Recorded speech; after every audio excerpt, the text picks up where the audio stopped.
99-cent rental.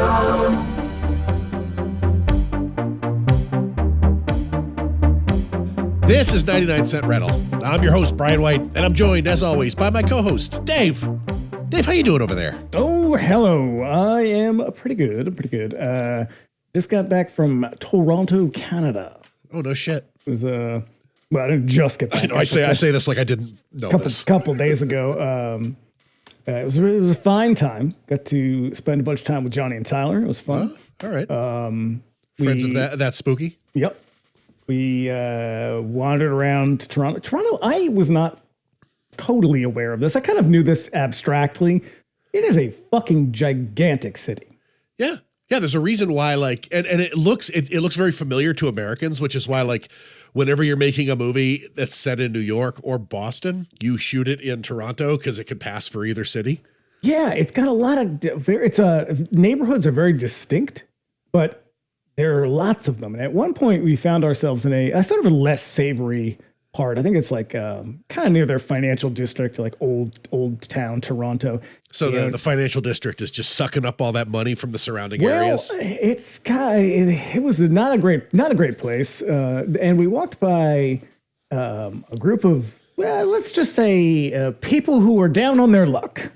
Okay. And one of them was a lady wearing sort of heels, big heels, kind of a crop top, and that's it. Just full Winnie the Pooh in it. Just going. Wait. Going like 100% Yogi Bear. Just a top and some heels and just shit hanging out. Yeah. Yep. That's amazing. And I thought, that's not something you see every day. I've seen some colorful homeless types. I spent a little time in New York last year. It doesn't quite get that creative or that colorful. No. There's it's a wonderful, wonderful place. There were a lot of places, like we saw a lot of parts of the city where I was kind of like, I don't know. It just kind of reminds me of New York. A little overwhelming. It's a little Times Square-y. Yeah. But there's lots of other places that I was like, well, I'm much more into this. Little neighborhood areas. I mean, like the ones where people wear no pants. That was one of the ones that I was not super into. Not a great brewing scene, from what I can tell. Bit of a disappointment, but otherwise. Listen, they've got Molson. They don't need any of that fancy ass beer. Well, shut up. First of all, shut up. They got Moosehead Lager. I wanted to go to the Moosehead Brewery. It turns out that's actually not in Toronto. The internet lied to me. Fucking the internet. I don't even really like lager, and I'm sure Moosehead is probably cheap lager, but it's prominently featured in My Bloody Valentine. Yeah, I love that movie. So but hey, listen, Canada listeners, you have got a fantastic country. You got a fantastic culture, and I hope you're proud of it because, you know what the other side of that spectrum looks like. And that's right. And you're going to be one of us very soon. 51st state, baby. Nope. But I believe this episode will air on the day that they are all going to vote. So, hey, don't fuck it up this time. I say this time. They didn't do it. We're the ones projecting at this point. Anyway, it was a good time. Love Canada. Definitely going to go back soon. That was good. Canada, you're all right with me. Mm-hmm. Yeah, we romanticize the shit out of Canada on this podcast. I'm going to be honest with you. It's a different vibe. It is. When I told you when I was in Calgary, it's familiar enough, but there's something just different about it. Yeah, but people were very, very friendly or accommodating, and not like overly friendly. They're not just like, oh, I'm so sorry. Like it's not a cartoon. It's not the sort of American cartoon of Canada where everybody's like, like ridiculously friendly, and it's just I don't know. It's just there was a different everywhere I went. People were just pleasant. Yeah, like no one was like irrationally pissed off.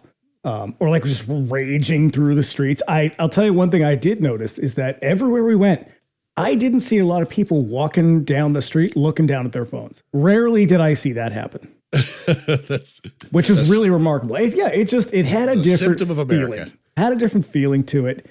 And there was not that crushing weight of despair that you get here. And it was nice to be away. It was nice to be around people who didn't seem like incredibly angry about everything.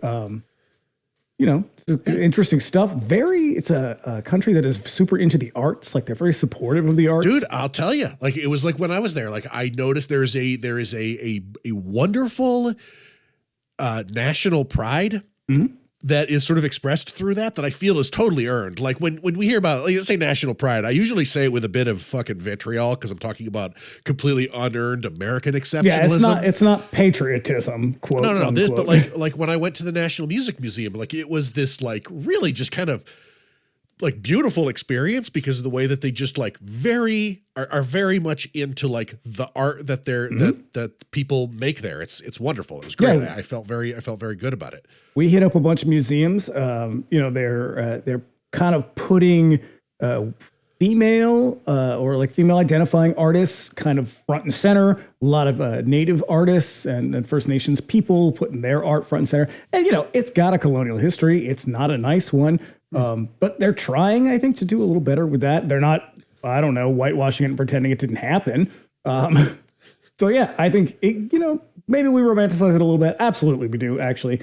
But I think some of that is earned. I think it's they're doing their best. They're trying, and I think it's paying off. So hey, if you want to go on a good vacation, it took us, I think, an hour and a half to get there. Yeah. It was a relatively inexpensive flight. Fly Air Canada, very polite people, very clean. Got in and out of there. No problem with the what do you call it, the customs people. Yep. I was a little concerned about that. Don't put no fruit in your bags. Yeah, don't do that. Yeah, no, I didn't. I was a little concerned about the customs process. Just more coming back. Somebody going to be looking up your social media history and be like, has he said anything nasty about Donald Trump? Of course I have. I've done it on this podcast many times. But yeah, I was a little anxious about that. No, when we were coming back, the guy asked me one question. Anything to declare? I said, nope. And he said, all right. And he waved me through. It's the only thing he said. I do declare this nation rules. I said, well, I'm sorry. My declaration is that I'm sorry to believe in Canada because it is a superior country. Now let me through, sir. I told you. 51st state were to come. I'd be carrying a rifle for Canada. Also, fucking delicious snacks. They are I don't want to drag this on too long, but man, they are a nation that takes their snacks seriously. Yeah. Yeah, a lot of it. I brought some back with me. Trust me. You could have a delightful breakfast. Yeah. They got, and also this seems really weird. Condiments out the ass. Delightful condiments. Yeah. So I say if people are looking for like, I want to get away from this country, but I don't got a lot of money, or I don't want to travel too far, fucking head on up to Canada. I'm telling you. Give them your dollars. They will appreciate Toronto, it. You can go to Montreal. You can go to not much to see in Calgary. However, about an hour and a half north of Calgary are the Canadian Rockies, which are some of the most beautiful things, like most beautiful location I think I've ever been to. So there you go. Travel tips from your favorite podcast. Yeah, there you go. That's my pitch for Canada. You get that. Maybe you end up in a place you weren't expecting. Lady wearing no pants. But you know what else? In that same area, went to a bookstore, bought 2 old Peanuts books. So look at you over there. It's a win-win. Look at you over there. Yeah. Buying antique books, checking out ladies with no pants on. It's a new dawn. It's a new day. Yeah. Fucking A. Canada, 10 out of 10. Love you. Yeah. That's right. Oh, so it's hard to explain to someone who's never had the experience what a trip to the video store was like back in the day. The shelves were choked with absolutely bizarre crap made on tiny budgets, completely divorced from any recognizable reality, and it was the best. We intend to talk about every one of them. Just before we get into it, here's a little housekeeping. If you want to keep up with us between episodes, you can also find us on Instagram at Bring Me the Axe Pod. Dave's over there at That Werewolf. I encourage you to follow us if you don't. It's fun. And if you don't know, we have another show called Bring Me the Axe, but you probably know that. Our latest episode covering the arty torment of Hour of the Wolf is out now. We got our guest, Chris Haskell from Punk Vacation on. That's a good episode. It is. Yeah. It's a great movie. He's a very thoughtful gentleman. Loved having him. Got a lot of really just he had insight into that movie that I don't think the two of us could have provided on our own. It was great. We've been getting real lucky with guests lately. Yeah, we got good because we got good taste. That's why. True. That's why. So we'll be back next week with a look at The Faculty. Oh, yeah. Speaking of guests, I believe we got a guest for that one too. We do indeed. Yeah, you guys are gonna love it. You can also contact us directly at 99centrentalpod@gmail.com with any questions, comments, or suggestions. Do let us know if there's a cheesy movie that you love and would like to hear us give it the business. If you would like to support us on Patreon, you can look us up over there at patreon.com/bringmetheaxepod. There's a couple of tiers you can join there. Subscribers at the $5 a month tier can look forward to our bi-weekly X-Files rewatch pod, Do You Think I'm Spooky? Our monthly Bring Me the Axe Millennium Edition, which is a bonus episode in which we explore a modern horror movie, as well as my bi-weekly DJ show, Radio Free Haddonfield, on the weeks when Do You Think I'm Spooky is off. Current Millennium Edition episode is Lake Mungo, by the way. Ah, yes. Australia. Yeah. Australia. Dovetails neatly with our episode about Picnic at Hanging Rock. So, as for Radio Free Haddonfield, you can expect a surprising mixtape of everything from rock to disco to punk over there. Dave, every now and then, provides a playlist of his own. It's a nice little departure from my usual stuff. Yeah, my last one, a lot of ass-shaking music. It was truly an ass-shaking playlist. Yeah. And all Patreon subscribers, even the free tier, get access to our Discord server. Paying members get access to additional channels, voice and video chat, and the watch parties option, where we, Friday nights, 9:30, Eastern, that is. We get together, we watch whatever movie we're showing or we're talking about on Monday. We kind of get out front of it so you can watch it. It's pretty quiet in there as of right now. It's usually just me and one other guy. I'm gonna jump in there. I'm gonna jump in there next time. Oh, nice. I'll be like, wah, wah, wah, wah. just disrupt the whole thing. It's like, shut up, man. We're trying to watch a fucking movie here. Yeah. Once again, that's patreon.com/bringmetheaxepod. And lastly, if you like what you hear, you can subscribe to us wherever you get your podcasts. We're on YouTube now. Search us by name and subscribe if you prefer to consume your podcast that way. And you'll be doing us a favor by leaving us a 5-star review on Apple Podcasts and Spotify. So do it. Yeah. If you don't know what to say in your review, just tell me what your favorite Canadian snack is. And tell me why it is all better dressed not be chips. all dressed crisps. Oh, come on. They're fucking delicious. They're so fucking good. I bought a goddamn bag of those things on my way out of the airport. Oh, we bought just shitloads of candy. And if you listen on YouTube, do us a favor, give the episode a like, leave a comment. We love hearing from you guys. Also, what's your favorite Canadian snack over there? Tell us on the YouTube. Yeah, please. Yep. Just want to get that all out of the way right at the top of the show, because here's a taste of what we're going to be talking to you about tonight. Dave, I got a question. Yeah. Can there be only one? Well, it's not even a question. There can be only one for some reason. Here we go. From another time comes a man of great power. You talk funny, Nash. Where are you from? Lots of different places. A warrior of incredible strength. You've the devil in you. We've been kinsmen 20 years. Connor MacLeod was my kinsman. I don't know who you are. Because you were born different, men will fear you, try to drive you away.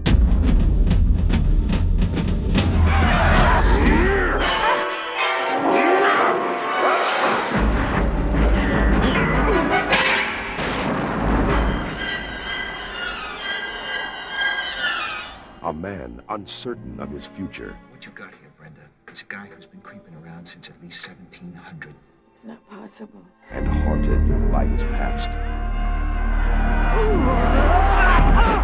Wait a minute, Nash. I want some answers. You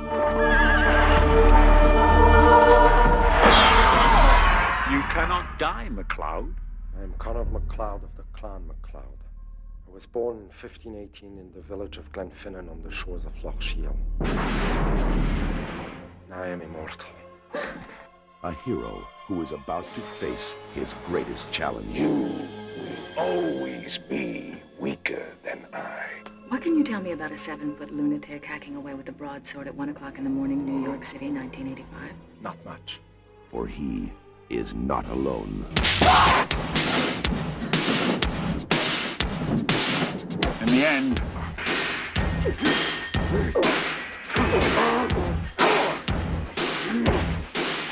there can be only one.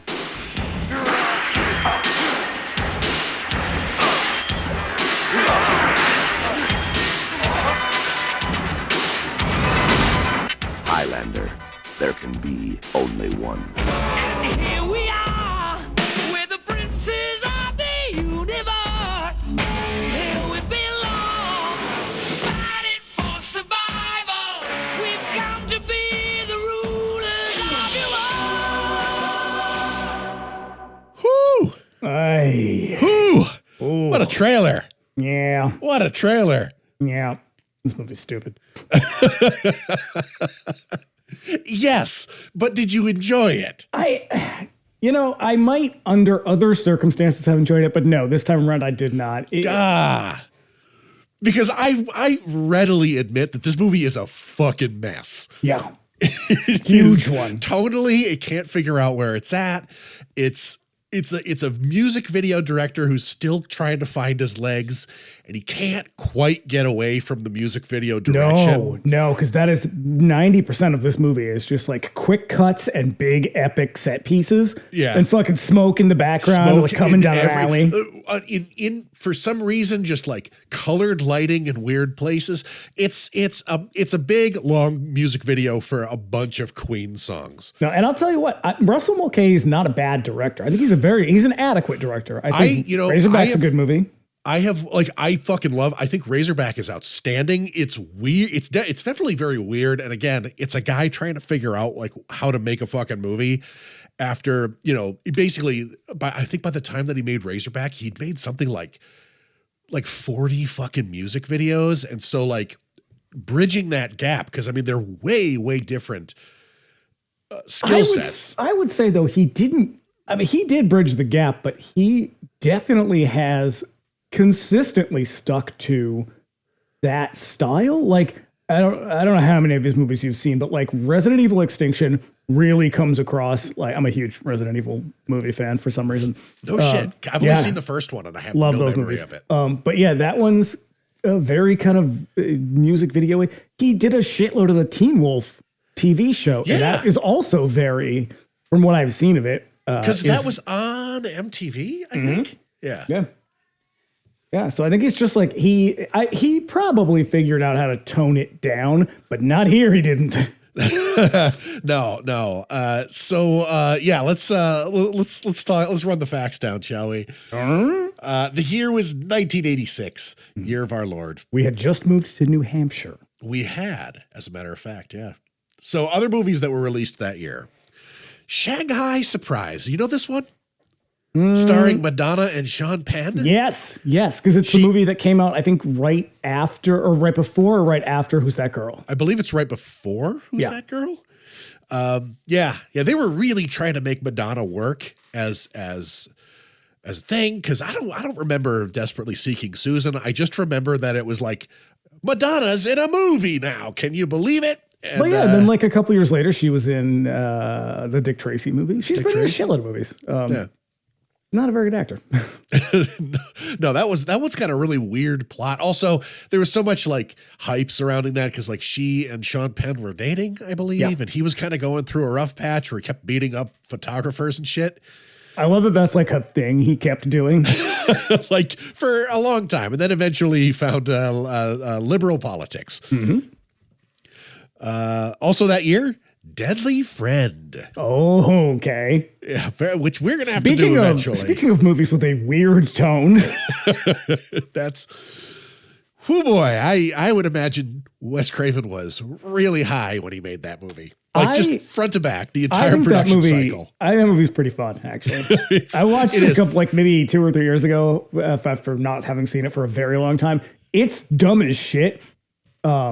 It's the stupidest premise, but I don't know. We're watching another movie tonight with a really stupid premise. So, hey, so also that year, Crawl Space. Which one? The Klaus Kinski one? The Klaus Kinski one. Did you know that that movie was directed by the same guy who made the first Puppet Master? Yes. And the Blade puppet, the famous one there, was designed specifically after Klaus Kinski. Yeah, I watched that not that long ago. It's a pretty good movie. Klaus Kinski, he was a fucking lunatic and a pretty terrible person, but he was a good actor. Yeah. It's got a really good soundtrack by Pino Donaggio. It's a pretty good movie. Yeah. He's one of those actors that like at a certain point as a director, you got to know better. Either that or you're just confident. You're just so confident in your own ability that's like, I'll be able to keep him reined in. And then you bring him on set and he's carrying like 15 rifles with him and, holding craft services at gunpoint. Mm-hmm. Yeah. He was a terrible man, but and that's something like he was good, but he wasn't that good. Like I don't know why anybody. No, it's him. like when they made The Island of Dr. Moreau, they're like, we got to get Marlon Brando for this, and it's like, you guys fucking serious? Like, and literally everyone was like, if that man does not leave, I will. And I'm taking everybody with me. And then the director wandered off into the jungle and disappeared. It disappeared for 25 years. Yeah. Also, 1986, Howard the Duck. Ooh. Howard the Duck. What a fucking disaster. What a misfire. I don't know what they were thinking with that one. We're gonna miss. And rounding out 1986, Troll. The first Troll movie. Not a good movie. Not a good movie. Go back and listen to our episode about Troll. It's a fun one. If you want, it was one of my several mistakes that I've made schedule wise. I think we made the best of a tough situation on that one. The director we mentioned, it's Russell Mulcahy, who was a product of the Australian New Wave. He is responsible for half of the music videos in the golden age of MTV, and I'm not making that up. Like he is. It's basically there's two directors who made all of the music videos in the early 80s that you remember, if you remember them. And he was one of them. Mm-hmm. He was the director of the very first video MTV aired, Video Killed the Radio Star by the Buggles. Bad song. It's not good. His most noteworthy videos. Now, what was the second video? I used to know this. Pat Benatar. Oh, shit. It was right on the tip of my tongue. Shadows of the Night? Yep. It was either that or We Belong, but I think it was Shadows of the Night. Okay. His most noteworthy videos of the age were ostensibly done for Duran Duran, ultimately producing their highly theatrical concert film Arena. Also, he directed the unbelievably crazy video for Total Eclipse of the Heart, which is like a literal interpretation of the lyrics of that song. Why is it? It's like the third time this song has come up on this show. I know we talked about it with Jim Steinman in our Streets of Fire episode. Because Russell Mulcahy and Jim Steinman were friends.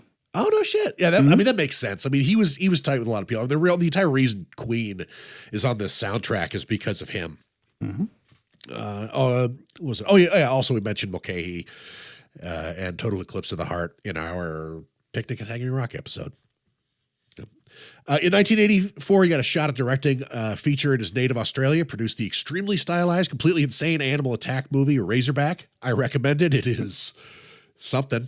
Yep. As a fan of animal attack films, I will put that on. That is some mid-tier, but it's good. It is so Australian too. I always describe it as 90 minutes of a movie you can smell. Followed up with this movie and the sequel, not to mention a bunch of completely forgettable features. I tried to follow this one up with Silent Trigger, the Dolph Lundgren sniper movie in the 90s. I think it's the one that he made after Highlander 2. Highlander 2, I think, really derailed his entire career in features.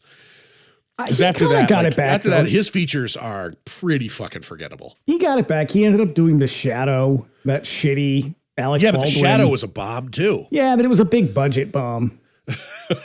Highlander 2 was a big budget bomb too. That's true. He also made the Dale Earnhardt story. Oh, okay. I think maybe he fumbled a little bit there, but he found his way back. He gets wrapped up in television and does some pretty good work. But yeah, his features list is like, I'm looking at it and I'm like, I've never even heard of half of these movies. But hey, he has made a lot more movies than I have. This is true. I have made approximately 0 movies. Mm-hmm. So good for you. Also, I think Russell Mulcahy is awesome. So I don't want to sound like I'm shit talking the dude. The cast is starring Christopher Lambert. Christophe Lambert, who was coming in hot off the back of Luc Besson's Subway, but was probably more recognizable to Americans having starred in 1984's Greystoke, The Legend of Tarzan, Lord of the Apes. Yeah, this is his, I believe, second English-speaking film. Yeah, after that one. And you can sort of tell. For many, this is the role that defines his career. When he was cast, he spoke very, very little English, mostly learned from his time on the Tarzan movie. He hired the same dialogue coach to help him learn not only English, but how to affect a fairly convincing Scottish accent. Did he pull it off? I don't know that person, you did not get your money's worth with that person. I don't know who it is. I don't mean to be slanderous. Maybe it's not their fault, but God goddamn. Well, he became fluent in English in only a matter of weeks, which is a fucking amazing feat. I've been trying to learn Italian for years, and I can barely order lunch. What I will say is Scottish is a very, very hard accent because it's something that, like, it's a real hard one to... If it's not your native accent, everybody has a tendency to exaggerate it in ways that make it sound like other accents. Yeah, it goes real Scrooge McDuckian pretty fast. Yeah. Unless I think maybe like if you grew up around someone who had a very strong Scottish accent. But yeah, it's a tough one to pull off. If you're he's not. on set with Sean Connery. That's the crazy thing is Sean Connery, an actual Scottish man, plays an Egyptian Spaniard. Yep. For XYZ reasons. Yeah. He's a prolific actor who remains quite busy to this day. He has a weird charm that I have a hard time putting a finger on in this movie. And for a guy who's supposed to be haunted by his curse of immortality, sells it pretty well with his piercing stare. Yeah, it's like a weird, it's like, I think he's supposed to be brooding, but... Well, no. What it is I think that's really what it is. He's supposed to be brooding, but because he can't see, even with his glasses, it's him kind of like scowling into the middle distance, like he trying so fucking hard to see beyond his myopia. He comes across as menacing more than brooding. Like it's like weirdly aggressive, but he's not supposed to be, so it's kind of thinly veiled aggression. Yeah. He can't wear contact lenses, so without his glasses, this is what it looks like when he's focusing on looking into the distance. Swinging a sword around, you might have thought that Mulcahy would have let him keep his glasses on, but what do I know? I mean, makes for a more exciting picture. We've also got Clancy Brown, one of the most recognizable voices in Hollywood. Mm-hmm. If you need a big guy to be the bad guy, you call on Clancy. So let's run this shit down. He's in Buckaroo Banzai, Extreme Prejudice, Cast a Deadly Spell, Shawshank, Starship Troopers, Carnival. He's Mr. Krabs on SpongeBob. He's Lex Luthor. He's in Gargoyles. He was Mr. Crosby on The Goldbergs. He's in video games like God of War and Saints Row. He's also in Crash Bandicoot. Yeah. He is like the busiest guy that I think that we have covered yet. And on top of that, he's a pretty good actor. I think he's fantastic. He's the best part of the movie. Oh, 100%. Yeah. I was going to say this one falls really early in his career, and everyone in this movie, Sean Connery included, he is having the most fun looking like Peter Steele and just effortlessly. Yes, he does. Effortlessly embodying one of cult movies' most enduring villains. Did you watch Carnival? Yes. I was super disappointed that show got canceled. Yeah, he is thoroughly unnerving in that role. He is so fucking good. It's such a good show. What a bummer. It's like one of those losses that I'm still like, fucking, what the hell, HBO? And it's from like a real shitty era of HBO. Like not shitty in terms of like output, but like I know people are like, that's The Sopranos. I mean, it falls like, in that period where like their hottest shows were like Entourage and The Sopranos. Yeah, and like, but you also have stuff like Oz, and everything looks really gross because it's like they're still kind of shooting on video, but video doesn't look that good, or like digital doesn't look that good yet. Yeah. But yeah, he was fantastic. That show was great. It sucks that it was canceled. Yep. I fucking love that one. And rounding out our cast, we've got Sean Connery, Never iconic for his roles as James Bond, a frequent contestant on Celebrity Jeopardy, and an enthusiastic abuser of women. Yes, he is was a real sack of crap. In 1965, he told Playboy magazine, who probably eagerly agreed, I'm not even going to try his fucking accent. I don't think there is anything particularly wrong with hitting a woman, though I don't recommend you do it in the same way that you hit a man. Well, now, I mean, good. He qualifies it. I'm not sure how many men Connery hit, but the number probably probably paled in comparison to the number of women, since many of his wives and girlfriends would leave him over the abuse. Mm-hmm. In 2006, he told The Times, I don't believe that any level of abuse of women is ever justified under any circumstances, full stop. Whether he had some kind of revelation in the intervening years or he was just reading the room is anybody's guess. I have to awkwardly square this with my appreciation of many movies because of his presence in them. The only Bond movies I like, star Connery. I like Indiana Jones and the Last Crusade, mostly because of his performance in it. The Hunt for Red October, The Rock, legitimately great thrillers elevated because of Connery. He dated Lana Turner for a while, I think in the 60s, early 60s maybe, and he got thrown off of the set because I think they had either, like, she was dating Johnny Stompanato at the time, so they must have just broken up, and Johnny Stompanato was sort of famously abusive of her until he was murdered by her daughter. But he, I believe, like, punched Johnny Stompanato in the face because he, like, grabbed Lana Turner. It was like, oh, okay, well, that doesn't undo all of the horrible shit you've done, but it helped. He's let's call him consistent. Yeah. Maybe some unprocessed anger. Oh, sure. Yeah. It's just the Scottish in him coming out. Yeah. So the original title for this movie was The Dark Knight, but there are some obvious IP issues with that. So got pushed down to Highlander. Greg Weiden wrote this as a project for his script writing class at UCLA Film School based on Ridley Scott's movie The Duelists. Never seen it. It's pretty good. It's essentially the sort of central conflict of this movie where it's two guys from the French army during the Napoleonic Wars, and like they keep trying to carry out this duel that they engaged in very early, but they can't finish it for some reason, and it just stretches over like 20 years. Yep. You also got it from ideas cribbed from walking around the armory at the Tower of London, and of all things, reading Interview with the Vampire. I would guess that, well, I'm not going to guess, I know that it was pretty heavily rewritten. Oh yeah, because his script, he rewrote it a bunch of times, but when it went to the two producers who bought it, it went to a couple of dudes who are like script doctors. Yeah. Who also get Peter credits on Bellwood and Larry Ferguson are their names. And what I like about Peter Bellwood, like Larry Ferguson's, he's an actual screenwriter. Like he wrote Beverly Hills Cop 2, he wrote Hunt for October, Alien 3, bunch of shit. The other guy, I'm going to say less successful, but he did write a movie called Annie, the Woman in the Life of a Man. And I looked it up on IMDb. It does not give a description of the movie. What I love about it, though, is it's just a photo, and it looks like a woman marrying a werewolf. And it's like a lady in a wedding dress marrying what appears to be the Wolfman. And I was like, I don't know what this movie is, but I will watch it. You got to find it. You got to find that, and then let me know. In interviews, Weiden said that after finishing the script, he sent it out to every agency in Hollywood he could find, which, according to him, doesn't work, but then happily explains that it did work for him. So to all you aspiring screenwriters out there, fuck the rules. You could have the next Highlander on your hands. Or you could end up working for like the next Roger Corman.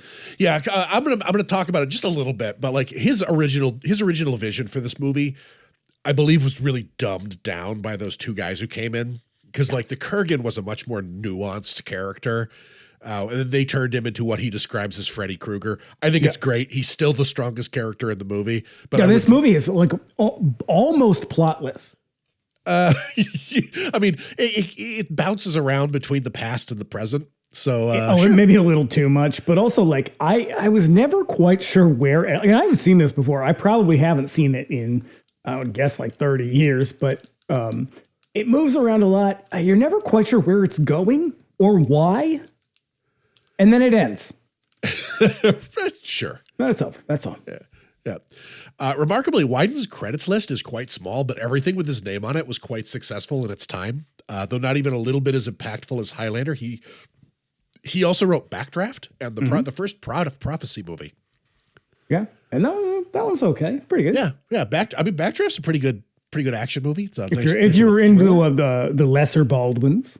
That's right. You got to downgrade a little bit. You get a decent movie. I believe Kurt Russell's in that. Yep. And I clipped the devil scene with Viggo Mortensen recently for Radio Free Haddonfield, and I was like, oh yeah, that's a good movie. I should go back and watch that. I get Christopher Walken in it. Yep. There's a box set. Vinegar Syndrome put out a box set. Right. Yep. Speaking of Kurt Russell, original picks for leads were Kurt Russell as Connor, but John Carpenter came calling first, and you know how those two do. Well, I'm glad.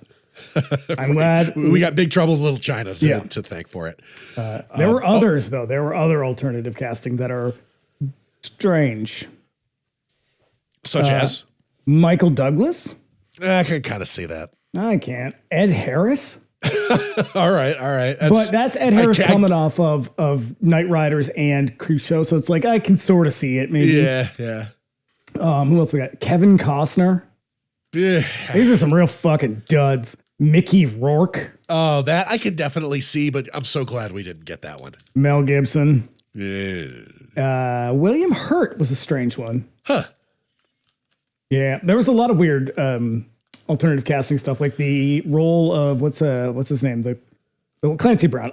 In my notes I just refer to him as Clancy Brown. That was supposed to be Arnold Schwarzenegger, who ultimately passed on it. They also wanted Rutger Hauer. Okay, I could have seen that. Or Nick Nolte. Can't see that one. No, not at all. No, Schwarzenegger passed on this because he didn't want it, because they were like, we love you in the Terminator. He's like, yeah, I'm done doing villains, and so he did Raw Deal that year, which that's not good. That was okay. And then the alternative casting for Ramirez includes Lee Van Cleef. Sure. Okay. I can kind of see it, yeah. I like Lee Van Cleef. I think he's great, but I don't know about that. He was like, I mean, even in Escape from New York, like 5 years prior, like he was unsteady on his feet in that movie. He's sitting down through most of it. Yeah, he would not be sword fighting, is my guess. Yeah. Clint Eastwood. Okay. Gene Hackman. I can see that one. Sort of. Michael Caine, who I am convinced is not a good actor. Really? I don't like him. I don't know why, but I just don't. At Peter O'Toole. What? I'm guessing they maybe wanted Peter O'Toole, but I can't picture Peter O'Toole being like, yes, absolutely, I'll be in your film. I mean, then again, they got Sean Connery, who was still like a mega star at the time. I mean, he was like the first one that they picked up, and is kind of the reason why everybody else kind of falls in with it. Ooh. He was like, look, we got Sean Connery for our little head chop off movie. And we got a great distributor for it. That's right. I see them being in the game for a long time. I see that you saw that Canon film thing at the beginning, and I'm like, oh shit, that's right. Yeah. Speaking of the Kurgan, I can make an argument that Clancy Brown is the star of this movie, in spite of him having only a few scenes, but he's a truly magnetic bad guy. He is really leaning in. This is one of those characters that, like, I can only imagine was like him being on set was being like, and you guys are paying me to do this? I do this shit for free. Well, funny you bring that up, because actually they didn't pay him to do this. According to him, they never paid him for it. Wow. Yeah. And the only reason he came to the movie was by recommendation of Sting. So turns out Sting's a deadbeat. I fucking knew it. I could have told you that. I have talked some shit about Sting on our X-Files podcast. Yeah. These assholes. Anyways, Wyden's original vision for the Kurgan was way different than what we got, and I'd honestly love to see a version of that movie with him in it. The original vision for the villain was a little more nuanced and less a horror movie bad guy. In the original script, he was the prime mover of the game, capital T, capital G, where the other immortals were more than happy to continue living in the world. He was the only one committed to carrying out the game. And so he was this sort of like efficient killing machine that was forcing the issue of fighting until only one remained. Yeah. And then like eventually they were like, no. We need like a cackling bad guy villain for this. And so they rewrote him. And all of that shit, they leave some of that in. And they shift that stuff over to Connor a little bit.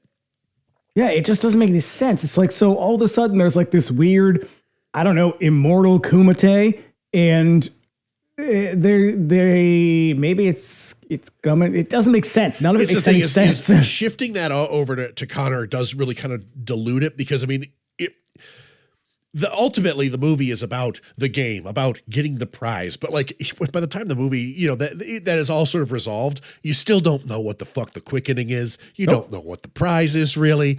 The game is not even like really the big thing. Like these guys are like killing each other for like thousands of years, but that's not the game. The game is like when there's only a few of them left or something. And but yeah, the whole thing with the Kurgan sort of being the guy who's like forcing the issue as sort of like the main conflict of the movie is just like his villainy sort of stemmed from the fact that like he's the only one taking it seriously, and he had lost everything over time, and has his drive to finish it was just so that he can get this shit over with. He's kind of like a Cormac McCarthy character that way.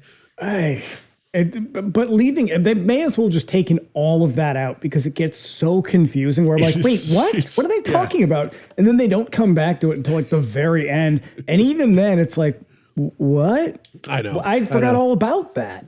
Yeah. This movie ends on a pretty decisive note. All the immortals are dead. Connor McLeod wins the prize. He is the only one left. And yet there are 3 theatrical sequels, a television series that ran for 6 seasons and had a spinoff. Yeah. There was an animated series, a made-for-TV animated film set in the distant future, an animated film that was sort of like an anime.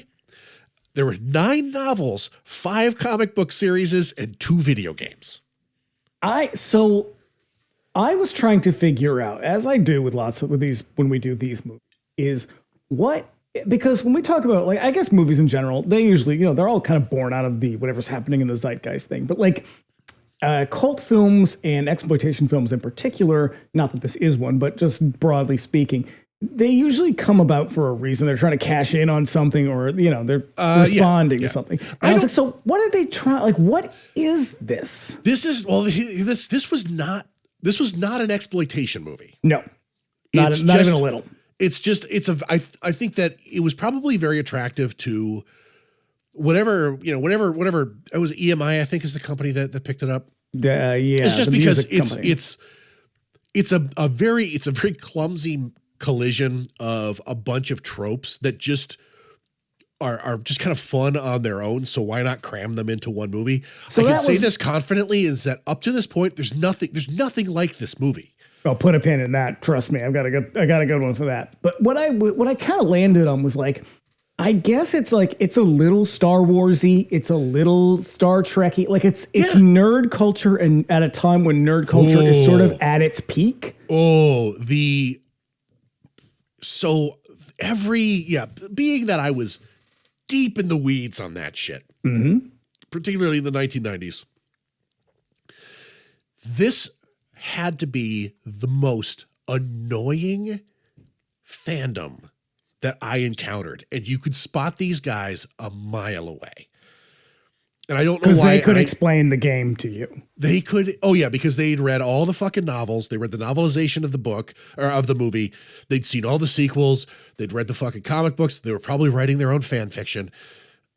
These guys, trench coats and kilts at the same time. Like, and ponytails. They're in ponytails. Short ponytails. Zero charisma. And I never really understood it. Mostly because as much as I am into like nerdy, dorky bullshit, sword and sorcery has never been my thing. I do not give a shit about fantasy, at least in the sort of like traditional Tolkien mold. Like, I just don't give a fuck about that stuff. These guys are all like enthusiastic about like that particular sword fighting, knights, fucking suits of armor and shit. Like, that's Dungeons and Dragons. And I have a deeper theory that just feels like instinctual to me. It's a little gut reaction, but like, I wonder to what extent the popularity of that is with the popularity or the enthusiasm for connecting sort of white American culture with something older, like something that's still white. That's a very astute observation, because like my next thing is all of these guys. I mean, on top of just being just arch weirdos and being really into sword and sorcery and fantasy stuff, they all really, really, really love like Scottish shit. And Irish shit in particular. Yep. And I like it and these things being completely removed, but just sort of incidental, because they've got this kind of, I don't know, medieval quality that sort of puts them as the common setting for a lot of these fantasy novels. This like Wheel of Time shit, like I think it's because it but I connects think it's American definitely- whiteness to something that's much older and gives it more legitimacy. Sure. I think that's probably, there's probably something to that. That was all I could come up with. 'Cause I was just like, where the fuck does this thing come out of? But it's obviously an outgrowth of fantasy and sort of science fiction in general. And it just takes it in a direction that's maybe more palatable, that has maybe wider appeal to a larger audience. But I was just fucking grasping at straws with that. I was like, well, no, but I mean, it really is. It's a little of this. It's a little of that. It's got sword fighting. It's got this kind of ineffable fantasy quality to it. That's not like anything else. Well, on this note, I'm going to jump in real quickly because this is not a review, but it is a quote from a review. Okay. And it is from the Orlando Sentinel. It says, "There's a peculiar subculture you may have brushed up against from time to time, a subculture fascinated with such diverse elements as sword and sorcery adventures, reckless driving, rock videos, especially with heavy metal music, wrestling, professional, explosions, all types, and in extreme cases, the wearing of leather. Mercifully, the preoccupation of this subculture is generally represented in films only fleetingly, but Highlander is the mother lode as far as this sort of thing is concerned." Yeah, and it's like a little bit of column. "Whoa." It's a little bit of column A, a little bit of column B. Like it's modern. It's got, it's hip. Like it's I don't know. 1986 is kind of like is so far removed that it's kind of tough to think of the Russell Nash character as like Joe Cool, but like that's kind of his presentation. I just loved how like really shady that is, like real subtle shade where it's just like, I don't know if you know them, these fucking nerds, few and far between, but my God, when you come across them, are they insufferable? Oh my God, dudes with a variety of fingerless gloves to choose from on any day. So many hats. Of a variety of sizes and shapes, mostly trilbies and fedoras. Definitely with a feather in the brim.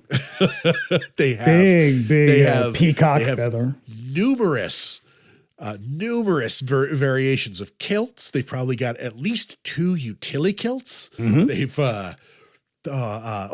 and a vast collection of prop swords. Oh, you know it. Yep. Proudly on display. Yep. Scottish claymores and so many fucking katanas. You won't believe it. Yeah. Oh, good. But that's also the other thing is like the samurai sword. Cause like, man, let me tell you, when I saw this movie, like Dad had rented it. Mm-hmm. And then I think that's the only time I've seen it. Probably. Oh, we must have watched because when he rented it, and it was just like an overnight place. I swear to God, I watched this movie like 3 times in a row. You did because he taped it. You like dubbed the shit. Maybe that's why I remember. Because I remember him leaving it there or leaving it in the player, just sticking out. And I was like, "What the fuck is Highlander?" And so I put it on, and I was like, the first thing you see is a guy getting his head cut off, and I was like, "Oh shit!" And I was like 12, I think, at the time. And then then there's like the samurai swords and shit, which is like right up my fucking alley at the time. Mm-hmm. And I couldn't believe what I was seeing. Oh my, what a fucking movie this is. Yeah. So yeah, this one hit at a very particular time. And maybe that's why I'm way more forgiving of it than you are. Cause boy, this just was like timely as ever. It's also, we have been on a run of 12-year-old boy movies. And I'm a little 12-year-old boy out at this point where I'm just kind of like, okay, I get it. Oh, boy. I get it. But I don't know. It just doesn't, there's not much of a plot. I was kind of racing to watch it at the last minute. It just doesn't do it for me. There's fucking nothing going on. Everyone is kind of like very nondescript in it. So I'm just like, wait, who is she? It's like the main fucking character. I know. I have very conflicted thoughts over the Brenda character because like she is such a woman written by a dude, but at the same time, and I'll get to it, there is these parts of her that are like very surprising to me. It's too bad because she's just not a very memorable character. You know what it is? It's a movie made entirely by dudes for dudes that a couple of women read a draft script of and were like, could you just change that one part? I mean, like, come on. Yeah. And honestly, I was kind of hoping that there would be like a great story to tell about like the Queen parts of the soundtrack. Nope. But as it turns out, like Queen remains to be like music notwithstanding, like the most boring band in the history of rock and roll. Yeah, it was like they to were such like, a degree that for that movie they made about them, they had to like invent conflict and shit. Yeah. Yeah, because like they're very typical in that like they were very successful and then they were all kind of like, yeah, we don't really want to do this anymore. Yeah, that was it. This movie comes hot on the heels off of Live Aid. Yeah, they're coming off of sort Live of Aid. like their big triumphant return. Which again, put a pin in that too, because there's something coming up about that as well. But yeah, there's like, but there's not really anything. Russell Mulcahy was like, "Hey, would you do a theme song?" And Brian May was like, "Yes." And then they showed him not doing anything else. Yeah, like we're just hanging around, like writing music for our next record. And then they showed him like 20 minutes of a rough cut of the movie, and all of them were like, "Holy fucking shit! Like we are going to write all the music for this." And he was like, "Hang on. Michael Kamen might have a problem with that." And I bet he did, because I think Michael Kamen's score is actually pretty good.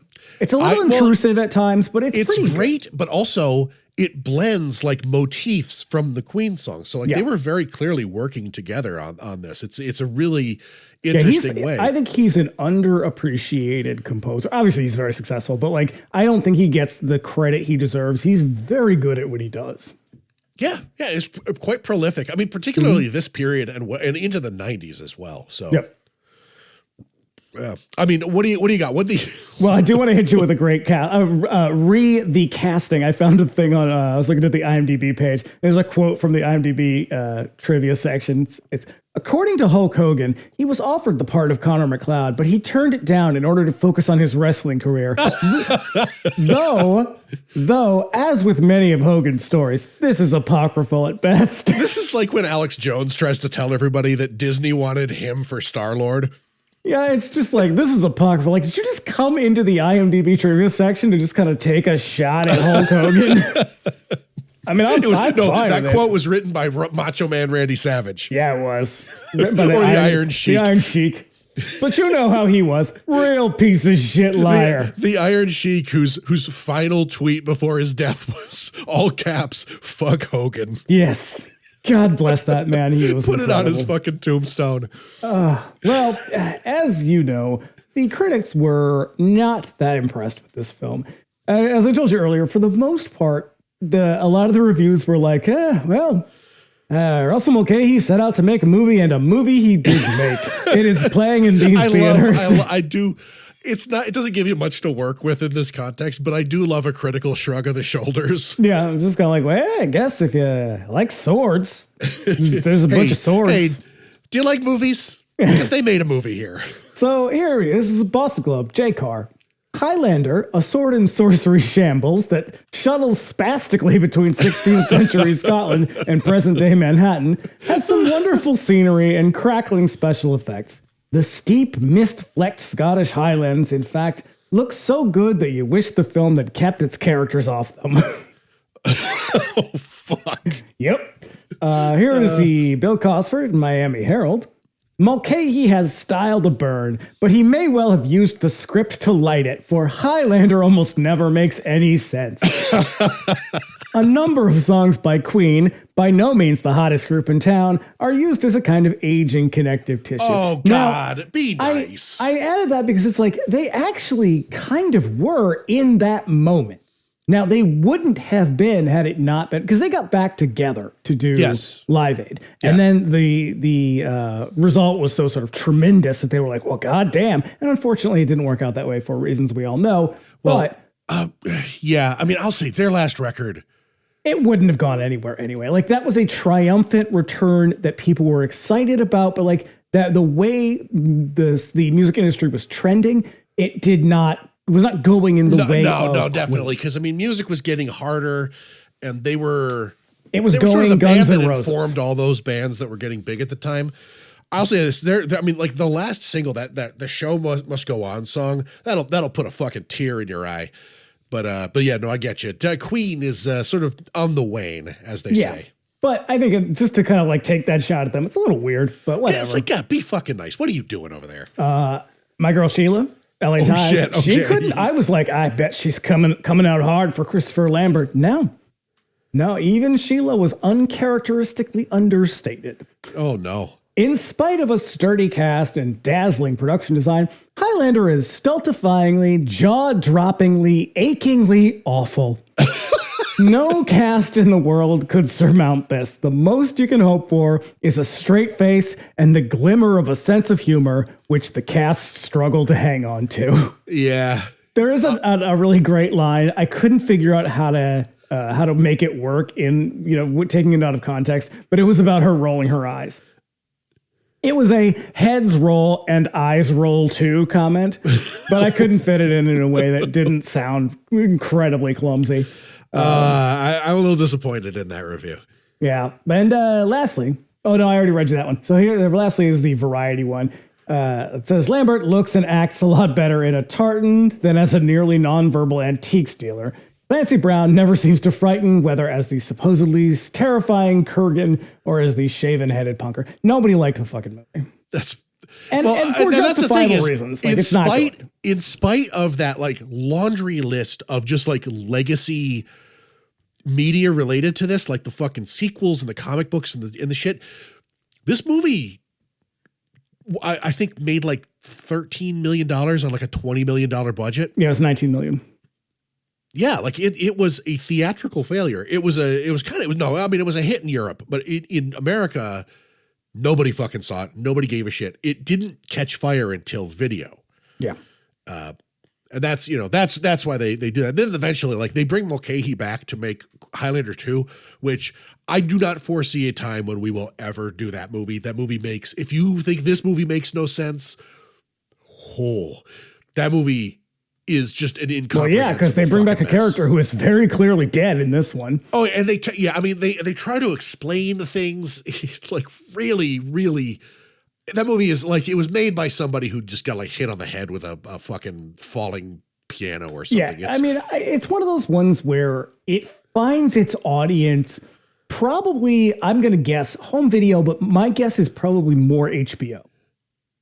Yes. Yeah. HBO, I believe, was an early distributor of it. Yep. Because Canon, I think, picked it up eventually, but like this was like a HBO EMI thing.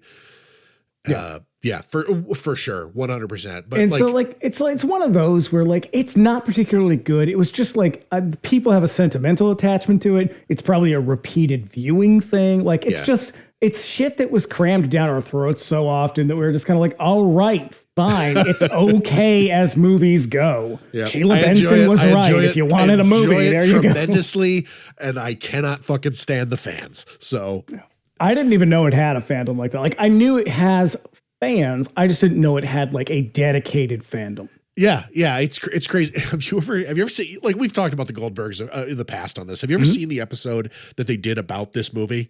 I don't think so. Clancy Brown is has a recurring he's character the shop on that teacher show. on the He's the show, shop I teacher. think. But they apparently, in Adam Goldberg's actual like time in high school, they had him and like a bunch of people started a Highlander club. That was part of the official like school club structure. And so the episode is about that. And it's a very, very, very funny episode. What I find really strange about the fandom is that fandom is typically built around things that have a lot of lore to them. This movie barely has a plot to it. But that's the thing is there was so much you can project anything you want onto it. Yeah, like there were novels coming out. There were guys who were like trying to sort of like explain it and shit. I don't care. It doesn't make any fucking sense. The quickening is just the force. That's all it is. It's the force, and you just can't move things with your mind. But yeah, let's talk specifics here. Oh yeah. Okay. So we open on a title card and Sean Connery's voice explaining what's going on. There's a secret war happening among hidden people with extraordinary powers, you see. And then we hear the raddest theme song of just about any movie. I will give them that. It is a banger of a theme song. What a song. That opening, sends shivers down my spine. Here we are at Madison Square. See what I did there? That's good. At Madison Square Garden for a 3-way tag team wrestling match featuring the fabulous Freebirds and some dudes I don't recognize. I mean, look, we are less than a minute into this movie. And what I can tell you is the guys who made this, they knew exactly who they were pitching this film to. Originally, it was supposed to be like a hockey game, and because like as he's watching it, he keeps like flashing back to like the violence of battle in Scotland. The NHL was like, yeah, we're not like cool with you sort of connecting violence to our sport. Okay. It's like come on, guys, for fuck's sake, what are you doing? Please. That's exactly what your sport is. It's like what most people watch it for.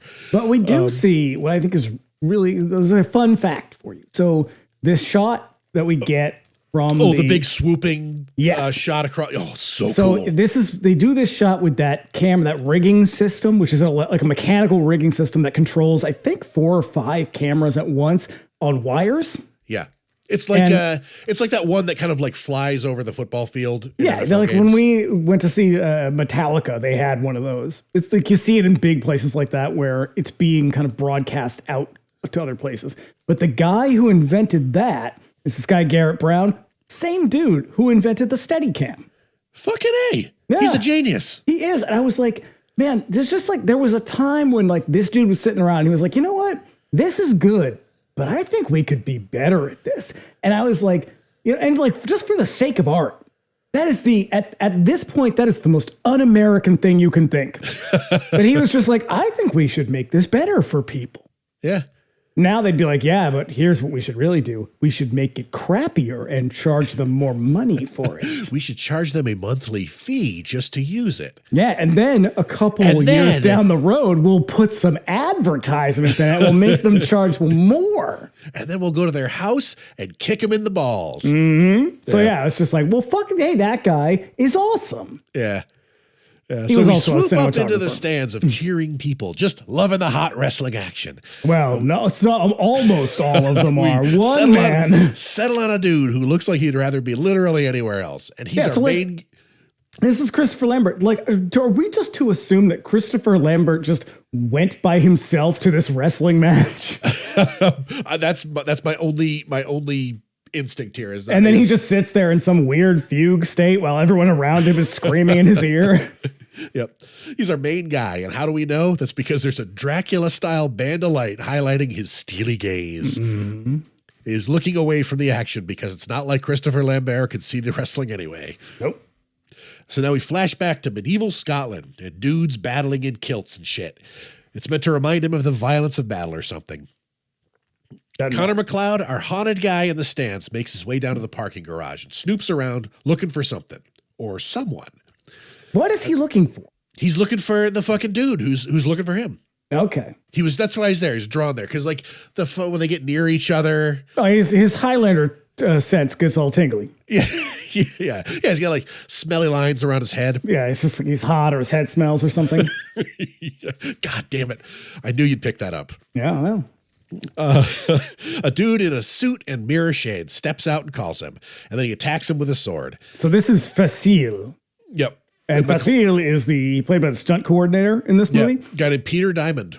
Who was also a Olympic fencing champion. Yeah. He goes to You Hollywood. can tell by the way that his sword fighting is like, oh, this is fencing. He's just. Yeah, like even that sword is like, a sword you might use in fencing.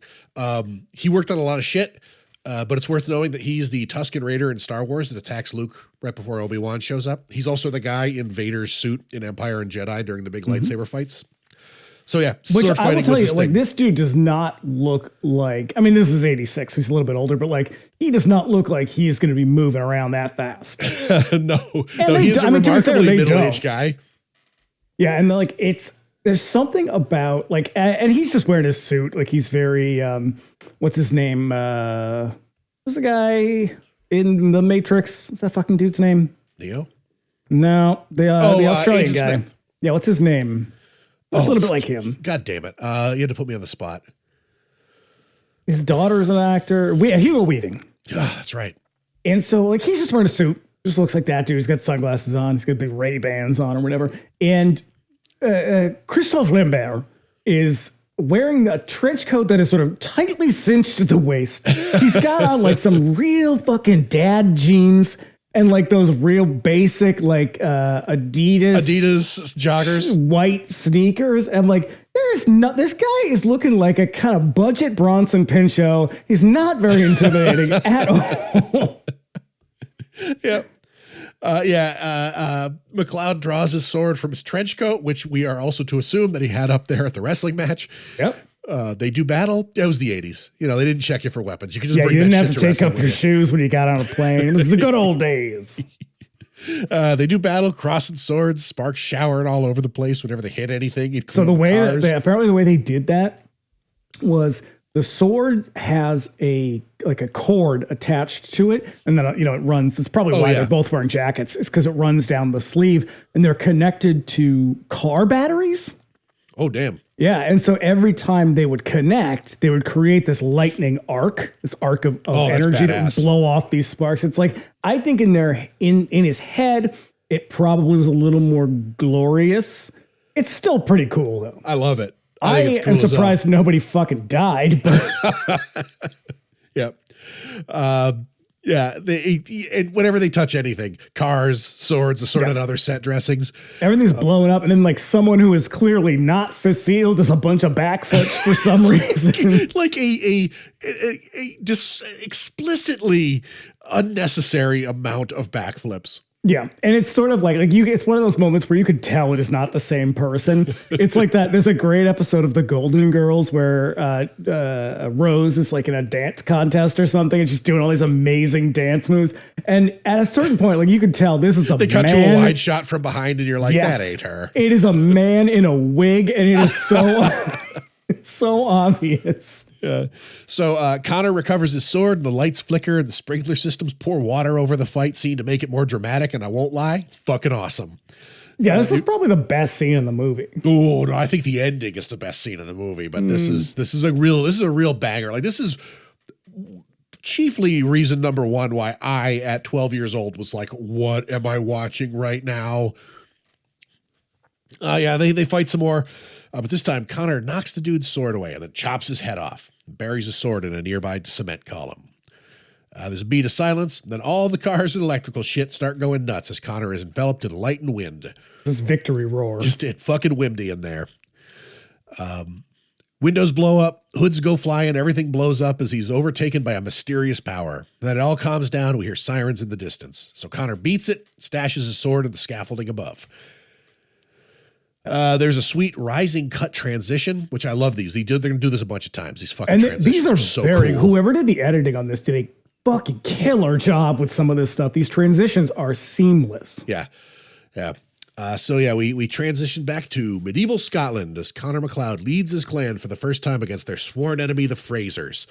It's a sweet, picturesque scene that looks like an ad for Scotch whiskey. Mm-hmm. And his lady comes running up, gives him flowers, swearing his cousins to bring him back in one piece. This bitch. And she is a sloppy, sloppy lady. Mm-hmm. Yeah. Banners rise over the hills as armies arrive on the battlefield. Dudes to and fro, and on a distant hill, a grim dude in bone armor, like some monster hunter shit, watches as the army arrives. And then like the bagpipes are playing, and I thought, there's nothing like a live bagpipe soundtrack to your clan battle. I think it's pump up shit, man. Yeah, that's what modern warfare is missing. We need more live bands out there. Yep. So the Kurgan, the bad guy. You put like Third Eye Blind out there. Oh, my thing, I was very concerned for those guys. It's like, because they marching right out into the battlefield. And I was like, can they get killed? Yes.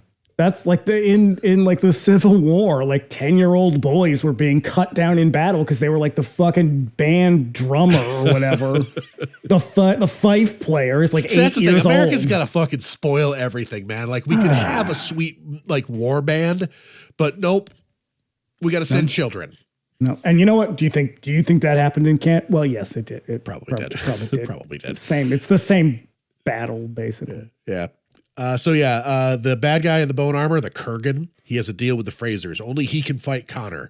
Everybody else is fair game, but nobody touches him. And then they all rush in to fuck shit up, Braveheart style. And Connor, he's so sadly, he's just like, nobody will fight me. They all run away. Right. It's all clashing swords and dudes getting stabbed. Guys play bagpipes in the middle of it. Curiously, no one will face Connor. They all run from him and he's super bummed about it. Then out of nowhere, a horse runs up, daring the big bad guy in bone armor. He's psyched. He looks cool as hell too. Like if you have that badass looking armor, you only use it in this one fucking scene. I would have kept him in it the whole movie. I love his costume later on. It's like bits and pieces of that shit. Yeah, towards the end though, it looks like what they should have done is instead of this stupid looking bald cap they put on him, is fucking have him drag this shit out, put this back on. Oh, I know. Yeah. God, what did they call me? So Connor runs up on his shit, but he's too quick, stabs him with his huge sword. He's about to cut Connor's head off, declaring there can be only one. But Connor's bros rush up and force him back. Back in the present, he's racing his sweet old Porsche out of the garage, but he's blocked by cops who drag him out and roughen him up, placing him under arrest. They are the most aggro cops I've seen in a movie in a while. Yeah, it's some real standard American policing. Like there are times where they're like throwing him around. I'm like, shit, that looked like it hurt, baby. Well, he's French. or Swiss. Back in the past, it's a dark day for Clan MacLeod because Connor is dying and he draws his last breath. While his lady friend is like crying and wailing, and the other guy goes, "He's a Highlander, by God. The last sound he should hear is that of a wailing woman." And I thought, there. Just don't send him off with that shit and put him in hell. I wouldn't want to listen to that as I'm dying either. They mourn their fallen guy. So back at the crime scene, the cops look over the scene with while Brenda Wynn shows up to handle the forensic stuff. Yes, Brenda Wynn, an employee of the New York Police Department who is also an expert in antique weapons. She's a metallurgist and a fan of old weapons. Well, everybody's got hobbies. Yeah. As they chat, we find out that Connor's name in this time, the modern days, is Russell Nash, and he's an antique stealer. Mm-hmm. She calls the lead detective over, recovers the victim's sword from under a nearby car, just salivating all over it. Yeah, it's an extremely rare weapon. At the police station, they show Connor a picture of another dude who was recently also decapitated in New Jersey. They ask him if he knows him, and then they run their theory by him. They believe that Connor was there to buy the sword and killed him over the price. And then the shitty cop drops a hard F-slur. Yeah, he says, "You a faggot, Nash? You went down to the garage for a blowjob and you didn't want to pay for it?" And my note is just, the 80s. When that dropped, I was like, oof. But then I was like, yeah, it's 1986. It kind of tracks. Mm-hmm. Yeah. And then they all fight over it because it's so insulting that he called him gay. And then all the sex workers in the other room are cheering him on. I love it because I'd be cheering him on too. Mm-hmm. Yep. So they arrest him in the earliest scene, and then he's just like, "Am I under arrest?" And they're like, "No." And he goes, "All right, I'll see you later." I'm like, "What the fuck was all that at the Madison Square Garden? Cutting off someone's head. Of course you're under arrest." Yep. They didn't actually think you were soliciting sex. I want to know how they got there. How did they know that some shit went down? I mean, it's kind of hard to avoid, I guess. I mean, that was a lot of noise. But and he's like racing out of the parking garage as they get there. Yeah. So elsewhere in the city, and he's French. This is true. He's a full. Look out, Itchy. He's French. Elsewhere in the city, the Kurgan, the bad guy from the Scottish battlefield, is driving a car into the city, listening to a news report about the killing. He's come to finish the battle with Connor. He's also listening to a rad Queen song as he drives. And he checks into a shitty hotel in the city. Yeah, he looks a little bit like who's the guy from The Room? Tommy Wiseau. Tommy Wiseau. Yeah. Up in his room, he opens a suitcase, revealing an unassembled sword, which he assembles, and then wields in a short montage which shows his mastery of this gnarly weapon. He refers to what is about to happen as the gathering. And then a lady named Candy shows up for some entertainment, I guess. And are we to presume that he sends her on her way? Because he's just there for the killing. Oh no, it's later implied that they fuck. Okay. Yeah. At the police lab, a technician delivers pieces of metal recovered from the decapitation, which she runs tests on, declaring this to be amazing for reasons that we'll learn about later, and it won't fucking matter. Nope. I love that forensic lab lady was a viable character role in the 80s. See? It's like the 4th time we've had one. Ladies can do shit. Mm-hmm. Connor, meanwhile, goes back to the parking garage to recover his sword. He spots Brenda back at the crime scene, recovering more metal that broke off of Connor's sword when it went through the dude's neck. And she's got a metal detector out, and I thought, what is more quintessentially 80s than a metal detector? It's like there's nothing more 80s than trying to get rich by doing as little as possible to earn it. There's nothing more modern than trying to get rich as doing as little as possible. Yeah, where do you think that came from? So he watches her with great interest and runs off when she hears him making noise. So then he follows her to a bar and orders a scotch and grabs her attention, indicating that he might have followed her. It's a weird way to hit on a girl, but that seems to be what he's doing here. Listen, Brenda, everything this man is saying is a huge red flag. Connor's pickup game needs a little bit of work. Maybe he needs like a fuzzy hat or something. A little later on, the way that he wins her over, psychotic, but we'll get there. Yeah. We also are going to get from here, we get a lot of like really crazy music video lighting. Oh God, yeah. When right after this, they're gonna rush out into the alleyways and stuff, and it looks weird. like a Duran video. Yeah. It's amazing. Like it reminds me of the beginning of the Smooth Criminal video. It's just like smoke pouring out. Like, look, I've spent a lot of time in cities. I live in a city. Never in my life have I walked down an alley where there's just fog and smoke just pouring out of the sides of buildings. With like a panther running down. No. She's not interested, and she splits. And then he also leaves and is suddenly seized with a feeling that he's being followed. So he hides out and grabs her as she passes, urging her to be quiet. And then they're attacked by the Kurgan. Connor is unarmed and has to fight with whatever he can find laying around.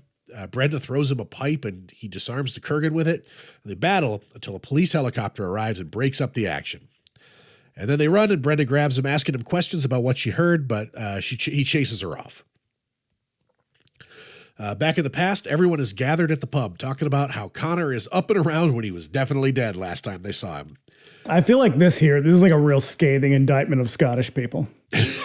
just they can't accept a man who's returned from the dead. Yeah, they're basically just like, burn the witch. Right. He walks upon them, and everybody goes quiet. They think he's got the evil in him, and they reject him, forcing him out into the streets where they beat the crap out of him, drive him out. Leaving, his cousin Angus slips him his sword and sees him off to the disappointment of the mob who wanted to burn him. Especially that lady friend of his who's now a terrible shrew. Yep.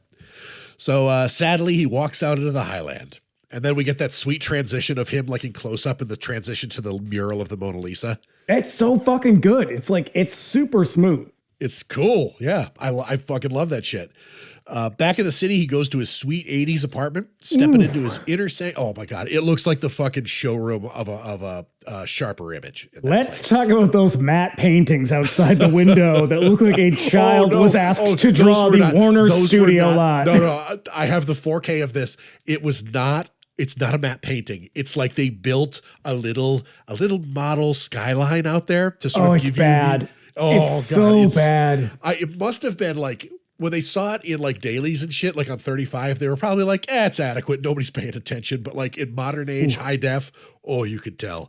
You bought this movie? Yes, I fucking bought this movie.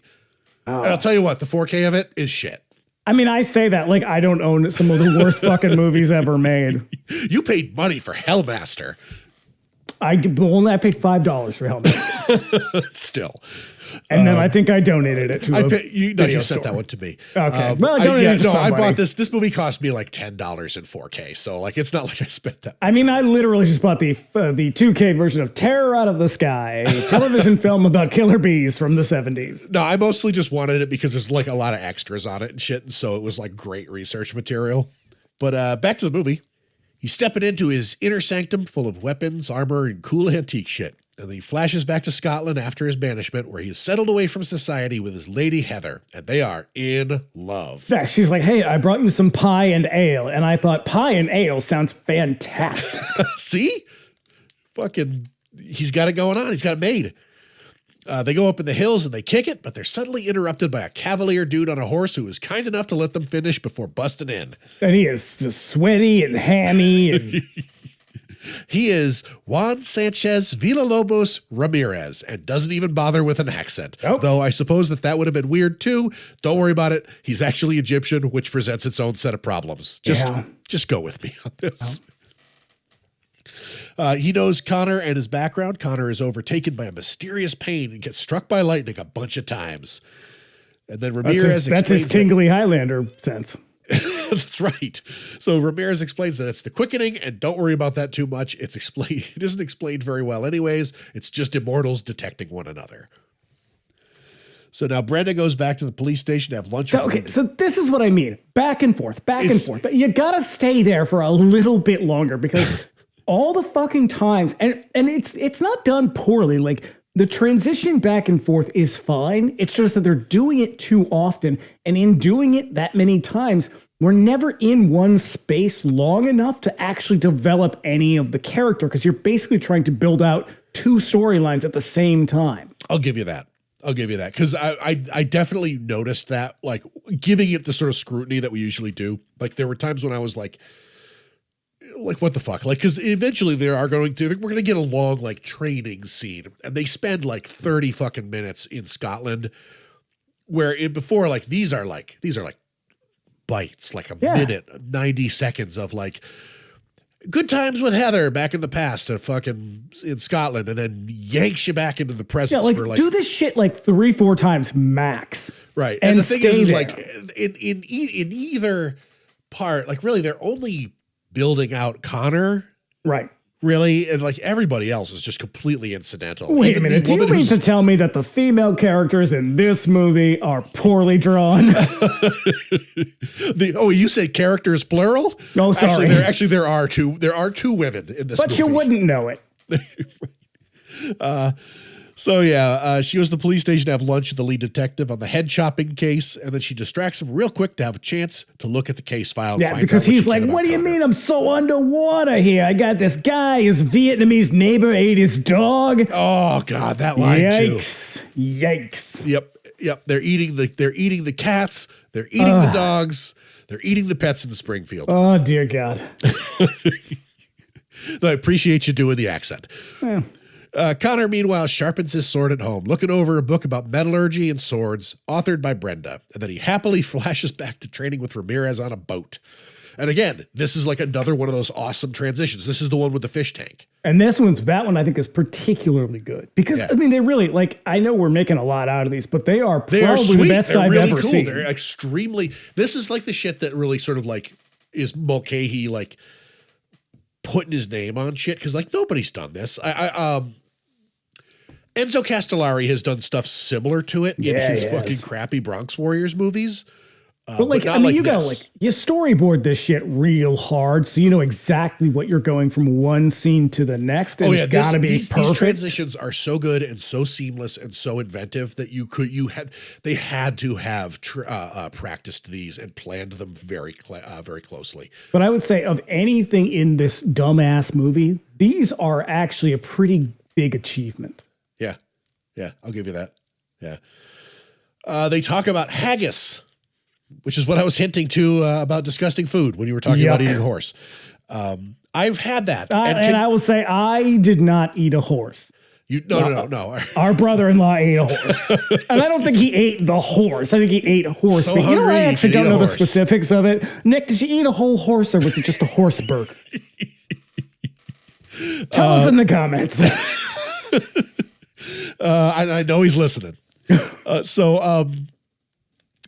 have had haggis and it is fucking disgusting. It is like the grossest shit. I cannot understand how anybody actually enjoys this shit. I don't think I've ever had haggis.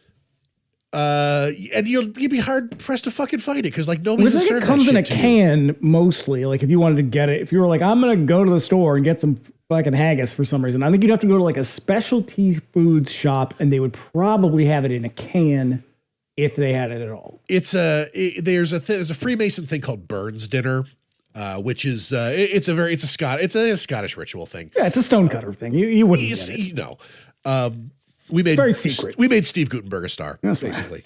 But yeah, it's served at that, and I was like, hey, you know what? I've eaten a pig's ear. Let's try this. I'm up for experience, and then I ate it, and I was like, that's gross as hell.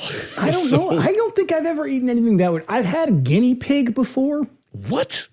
That was kind of meh. I think that's probably the weirdest thing I've eaten. Where did you get guinea pig? I had that at a dinner. Do you remember Ceci, who used to work for yeah, Baker? yeah. So we made a like traditional. She was Ecuadorian. We made a traditional Ecuadorian meal, and that was one of the things. And I was like, I don't ask where she got it, but that was probably the weirdest thing I've eaten. I've eaten ostrich before. All right, that's about it. Ostrich. Okay, it's not haggis, but yeah. No. So they banter, and then Ramirez dumps Connor overboard to illustrate a very important point. He explains that he can't drown because he's immortal. And Connor, disbelieving, sinks to the bottom and finds that he can, in fact, survive underwater, and then he walks back to shore. Now, this is wildly inconsistent. Because it's silly. It's dumb as shit, but also he is completely unfazed. He could breathe underwater. And he's completely laughing. Unfazed by this. But when he gets stabbed the first time, he basically dies for a couple minutes. Oh shit! Whatever. Yeah, and now he's amazed that. And Clancy Brown has this fucking gnarly scar on his neck, and he gets cut up a bunch of times by Sean Connery, and that also deeply affects him. But by the end of the movie, fucking Christopher Lambert's just getting stabbed and stabbed and stabbed, and he's just like, ah ha ha ha. It's like, wait a minute, which is it? Yep. Nope. In the intervening years, they've clarified this, essentially backfilling all of the inconsistencies in like further media. Yeah, but in the context of this movie, no, it's just fucking them being inconsistent. Now here comes the greatest moment of the whole film, because basically Christophe Lambert is going to ask, what is the deal with all these immortals? And Sean Connery's answer, I shit you not, is who knows? Doesn't really matter anyway. That is precisely it. It is. I guarantee that there was there's so many scenes in this movie that just reek of studio notes. And this was one where they were like, wait. How the fuck does this work? And Greg Weiden was like, this movie is long enough as is. I am not writing backstory. 2-hour film. Yeah. And so he's just like, who the fuck knows? It's just a kind of magic. Like that's the whole plot of your movie, and the explanation is, who can say really? I love it. Yeah. So he emerges all wet and covered in seaweed. He sneaks up on Ramirez, tries to chop him, but he's too fast for Connor. Depley sweeps Connor's sword away, and fish comically fall out of his kilt. Oh, and then Heather laughs, and he says, Heather, please. That's another scene a little further on, but yeah, you're painting a picture here. Ramirez does a Yoda, starts to mentor Connor, explaining their ways, explaining the gathering, a time in the future when only a few immortals remain, where they'll be drawn to a faraway land to fight for the prize, whatever that is. Mm-hmm. And this is pretty much the only time that we're going to actually talk about this Kumite. Right. There's a training montage. We learned that if Connor gets his head chopped off, he'll die for real. Over time, Connor gets better and better. On the beach, Ramirez teaches Connor to reach out with the Force. Okay, about this scene. Yeah. The scene with the stag. So, big stag, big deer, I guess is what they are. Yeah. So it was their like molting season, which is when their antlers fall off. Oh, shit. Yeah, they're all gross. So they got this stag and they were like, well, where's his fucking antlers? And the guy was like, well, it's molting season. They don't have antlers. Dummy. What are you new here? And so they were like, well, we got to give him antlers. So they glued antlers to this poor thing's head. And every single time they would do it, he would wildly shake his head because they just glued something to it. And then, they would fall off. And finally, he just ran away. And like 2 days later or something, they found him and he had knocked the antlers off again. It's like, yeah, maybe don't glue things to an animal, you fucking monster. Right. So It's not the force, it's the quickening. To feel a nearby stag as if they're the same, and then they joyously take off running. The quickening is basically the force. You know, you're just in touch with everything and know people's thoughts and shit. Why don't you fucking glue some antlers to Christopher Lambert's head instead? Fair. Yeah. Fair. Yeah. Up yours, Russell Mulcahy.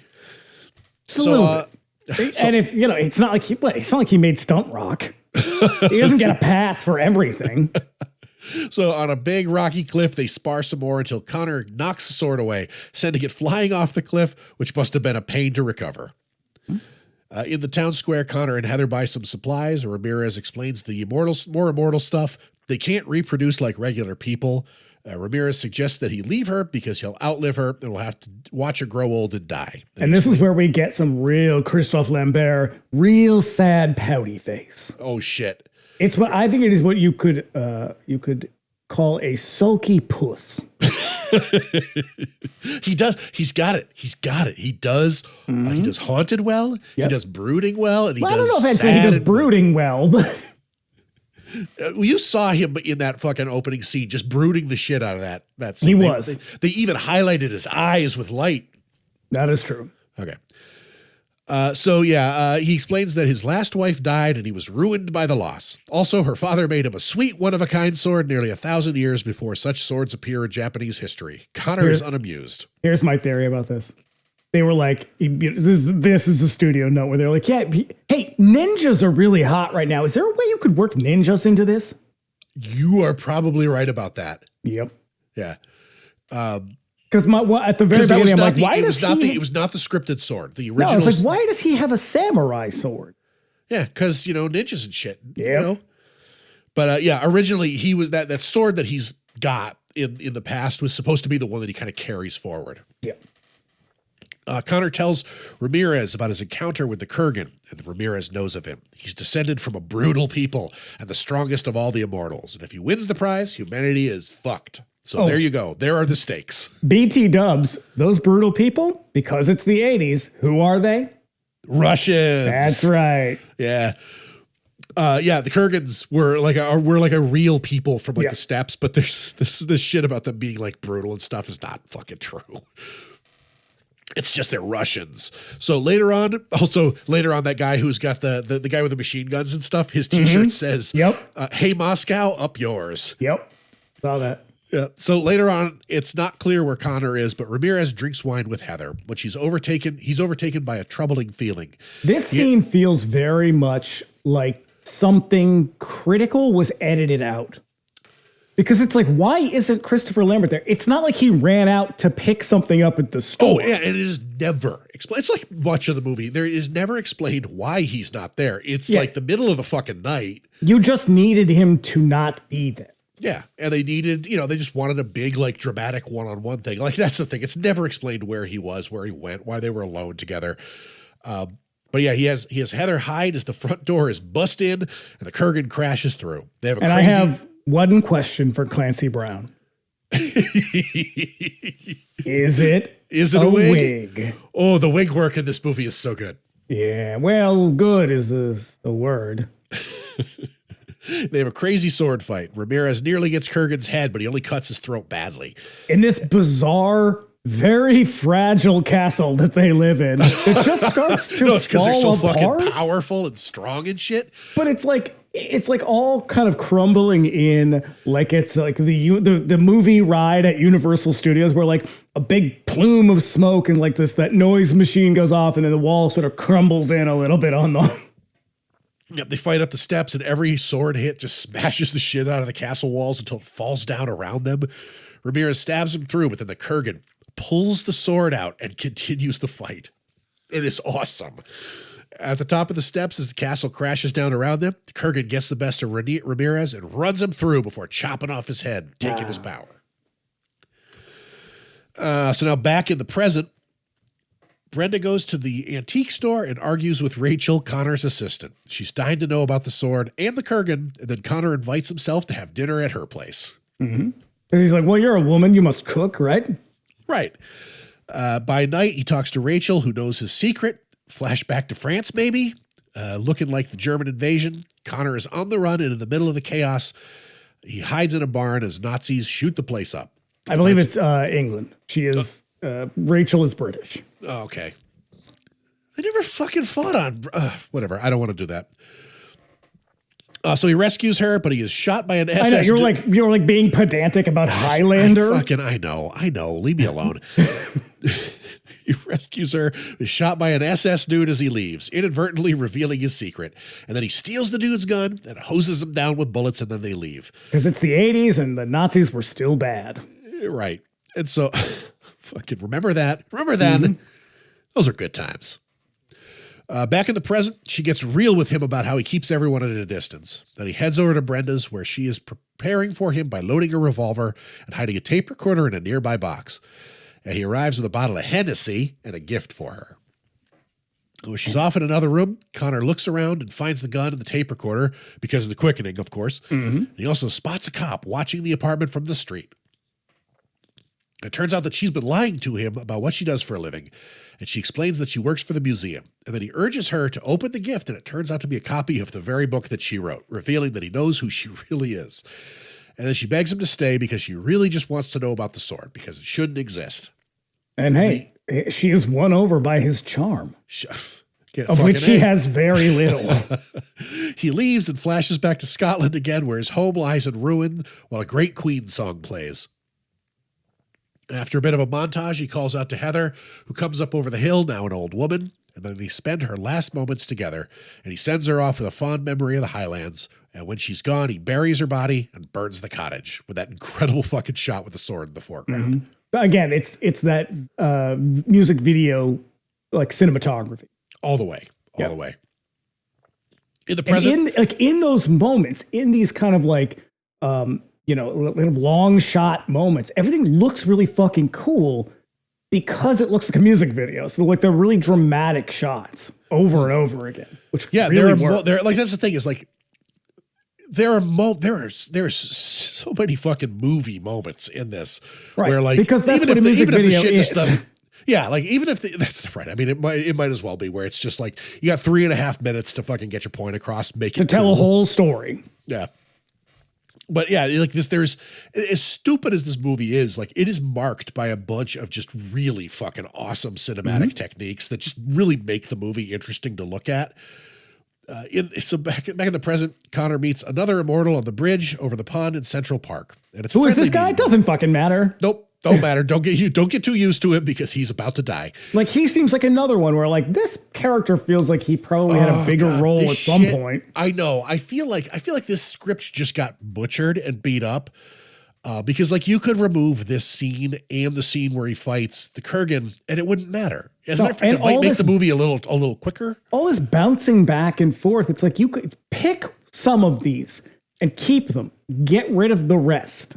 Right, because this is basically just a setup for another Connor back in time thing. But this one amounts to nothing. There's no character building or anything like that. It is, however, probably the strangest part of the entire movie. So please don't skip over it. So they flash back to Boston in 1783 as Connor drunkenly. Let's just talk about where they flash back to, because they're all like, remember that time on Boston Common? When looking at that, it's like, listen, I've been on Boston Common. Did you even look at a picture of Boston Common? You can find photos of this back in the day when they had, when photography was new and shit. Yeah, because this is like in the fucking Scottish Highlands is where they are. Oh, this is like they shot a lot in England. This is definitely at some fucking manor, like a hunting manor in England somewhere. Yeah, it's ridiculous. And so he's supposed to have this duel with some other dude. This foppish lord. And oh boy, do they really go for foppish in the weirdest way. And Connor is drunk, wasted, in his terrible Tommy Wiseau wig, and that he must, I think, borrowed from someone else. And the other guy has like a footman. Yes, his attendant. His attendant who loves him. I'm just gonna, it's faggy. I don't know what to call it. The guy keeps like kissing him in his hand or his cheek, and then he keeps shooting Connor. He stabs him like several times. Him a bunch of times, and then the guy gives him the gun, and then he shoots the guy who's clearly gay coded. It's like, what the fuck is this scene, and why is it in the movie? It's them being funny, man.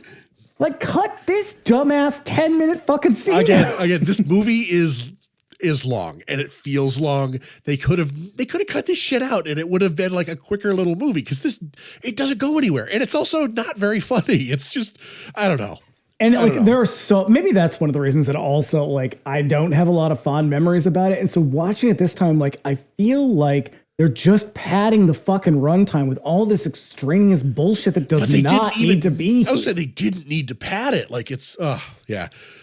So the Kurgan heads out into the city, threatening the hotel clerk, who is a character that I like quite a bit. Yeah. Elsewhere in the city, a dude in a Trans Am has a bunch of weapons that he's loading that he definitely should not have. I called it his bitchin' Camaro. It is such a bitchin' Camaro. He drives down an alley, spots the Kurgan fighting with the dude that Connor met on the bridge. Then he loads his Uzi and sneaks up on the Uzi because it's the 80s. Well, yeah, at the end of the day, it's still the 80s, you know? Yeah. Runs up on the fight just in time for the Kurgan to decapitate his opponent. And then the dude leaps out and shoots the Kurgan with his entire magazine, sending him flying. So here's my question about Immortal Kumite. If the point, like, is this a structured battle? No, they just kind of find each other. There's because when they're down. The way it's described is like they're all going to sort of like magically converge on a place, and this is where the final battle will happen. Yeah. Except not like at a prescribed place and time, but like it will sort of magically happen. But if that's the case, then why is Clancy Brown just like killing everybody all the time? Like, why not just wait? I don't know. Well, because again, it's leftover shit from the original sort of character where he's the one who's kind of forcing the issue. Okay. Yeah. It doesn't fucking matter either way, but I'm just like, what? It's sort of driving the movie to the extent that anything is driving the movie, and it's never explained. But then again, neither is anything else, so... So then the machine gun guy goes to see what happened. The Kurgan sneaks up on him, running him through and lifting him up with his sword. Then he absorbs the other immortal's power as passersby watch in horror. Once again, everything just explodes. An old couple stop in their car and they watch. And when everything is done blowing up, the Kurgan goes over and cuts the roof off the car, dragging the elderly driver out and jumping in the driver's seat. And then he takes off, leaving a perfectly sweet Trans Am behind so he can do a funny scene with the old lady clinging to the hood for dear life as he drives like a crazy person. How did she end up on the hood? Because when he leaves the alley, she's like standing up in her seat. I can only assume that because it's funny, she climbed out and there she is on the hood, the old lady. I guess. That's what I said, like at the beginning. Totally. This movie's all over the fucking place. Because everybody is making the weirdest choices. Right. So now the cops go to the hospital to see the machine gun guy who is some kind of survival nut. They want to know who attacked him, show him a picture of Connor. He says it's not him, though. He does describe the Kurgan, and then they have him work with a police sketch artist. Brenda goes to the Hall of Records and turns up a birth certificate for Connor's alias. And she takes it to the doctor who delivered the baby and explains that the mother and child both died in labor, which is weird, right? Okay, look, the extent to which they go to explain the like how Connor is passing down his shit to himself, like they go way above and beyond. Again, to answer this question that nobody asked. Studio notes. I guarantee it was some fucking producer who was like, wait a second, how's this guy doing this? Meanwhile, the question of why are immortals gets a big old shoulder shrug and a moving along hand wave. Yep. So now she goes back to the lab and gets a report from one of her associates about the people who have owned the property of this antique shop, and it's all names of people who died at birth. And then they do an analysis of the handwriting and realize that all of the signatures have the same handwriting. I'm telling you, it is like a 5-minute scene just to answer a stupid question. Right. That hasn't really come up. No. So Connor meets the Kurgan in a church where this movie is just asking the wrong questions. Mm-hmm. Connor meets the Kurgan in a church where they are sworn not to fight because of some fucking rules. Kurgan has shaved his head mostly. It looks. I imagine they shot this out of sequence, like the movie just in general, because that would explain why he probably couldn't cut his hair for this. But the bald cap It's so much like the wigs of the He film. must have had like a magnificent head of hair at this time because he looks. It's like a good 3 inches added to his head. Yeah, he looks like the guys from that Star Trek episode, the pilot with the cage with the dudes with the huge bulging heads. I mean, it looks like a Klingon. Like it's a giant, and it looks so silly. Yeah, it does. Yeah. This is like a big moment. This is like the Kurgan's big character moment because like they do a lot of talking, but it's just him kind of flexing and having fun. It's a fun scene. Not much to fucking say about it though. Apparently Clancy Brown, like he felt so awkward about it afterwards that he went back to the church and apologized to everybody who worked there just in case anyone was offensive. And then they were like, it's cool, man. Like you rented it. It's fine. It's just movies, man. So he reports that they're the only 2 immortals remaining. He makes a huge scene terrorizing the clergy, and it's a big meetup before the big showdown. I don't understand the unholy, like there's nothing vaguely religious about the rest of the movie. Is this just like a weird trope that they were like, yeah, like vampires, come on. Yeah, it must have been. I don't know. Okay. So Brenda goes to Connors to confront him with the info she's learned about him. So he brings her into his place and shows her the inner sanctum with all his cool shit in it, telling her the truth about him. And the first thing she says is, this stuff must be worth a fortune. So American. Right. Yeah. Also, she's like, what? As he's explaining this. But then he gives her the knife and forces her hand to stab him to demonstrate his power. And it is a weird way to win a girl over, but they end up in bed, kicking it sexy style. The first time someone stabbed him, he was dead for like 2 days. Right. Now it just doesn't faze him. Now you get used to it after a while. In the morning, they go to the zoo, and he tells her that he can't let another lady in because of all the stuff covered up. Why? Why are you doing this in front of 2 lions? Who are very agitated. Yeah. Yeah, and it's just all that shit that we've already covered. He'll outlive her, etc. So he leaves while the Kurgan lurks in the shadows behind him. And then he waits for her at her apartment and chases her around, smashing through her door. And she tries to shoot him, but he grabs her, takes her out into the city, driving through town like a madman. And look, this is the best part of the whole movie. He is having the time of his life. He is going for it in a way that he needed to be this way the whole movie. Everybody needed to be this way the whole movie because he has just like fully embodied this character and he is maniacal. Yeah, it's the best. It's so great. It's up onto the sidewalk, running several people over as cars crash all around them, singing New York, New York, fading into Freddie Mercury singing New York, New York as they arrive to the Silver Cup Studios building in Queens. It's a pretty neat moment. It is. At home, Connor finds a message on his answering machine from Kurgan telling him where to find him so they can have their crazy-ass fight. Connor takes his sword and leaves everything behind to Rachel, bidding her farewell. Then he stalks around a bit, looking for Brenda, and when he gets there, he hears her screams, and he climbs up to cut her loose where the Kurgan has her tied up, and he attacks. And they fight along the scaffolding, cutting cables and support beams, sparks flying all over the place. It's a big, dramatic sword fight that causes everything around them to come crashing down. Fine. The letters fall, the water tank tips over, floods the rooftop, the sign falls over, Brenda nearly gets dumped over the side as Connor and Kurgan fight in slow-mo.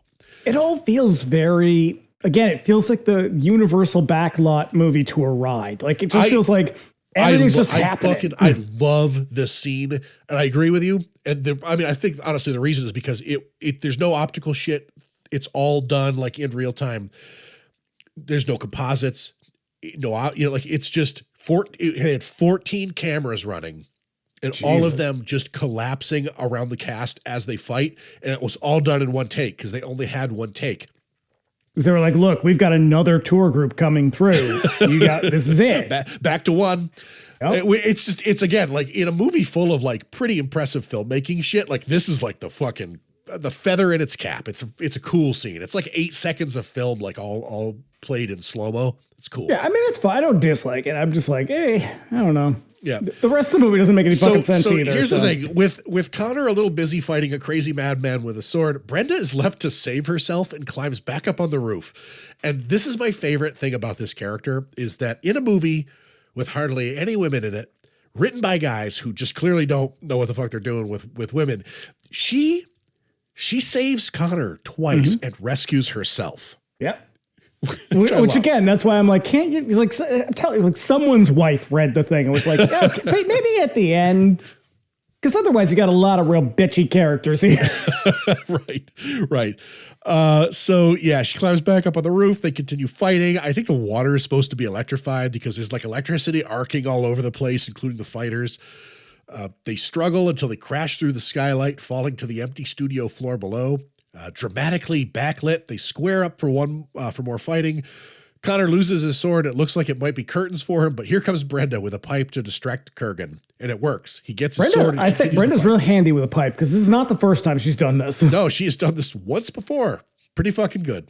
So at the crescendo of it all, Connor slices the Kurgan's stomach open, and he suddenly looks evil as hell with those blackened out like Hellraiser eyes. What's with that? Music video shit. It's just a cool shot. Okay. I was confused by that. Me too. I don't care. I think it looks awesome. Connor lands the fatal blow, and his head slowly comes off, anime style, as all the immortal power comes rushing out of him. So why the others? That doesn't happen to the others. Again, this is probably why am I asking this question at all? Right. It just doesn't make any sense. Who knows? It's cool. Maybe it's just because he's the last one, or he's got so much power in him. So we cut to another sweet swooping close-up of Connor, who dramatically declares that there can be only one, that everything around him explodes bigger than ever as the quickening lifts him up, surrounding him with these sort of spectral monsters, and delivers the prize. And the prize, it turns out to be a sort of omniscience. He knows everything or something. It's kind of unclear, but ultimately the prize is humanity. He's just a normal man now. Just an innocent man? Yep. He can have children. What kind of fucking prize is that? Well, he can, because the whole fucking thing is immortality sucks ultimately. So now he can because someone's always trying to kill him. Yeah. He can have children. He can have a family. All those things sound terrible.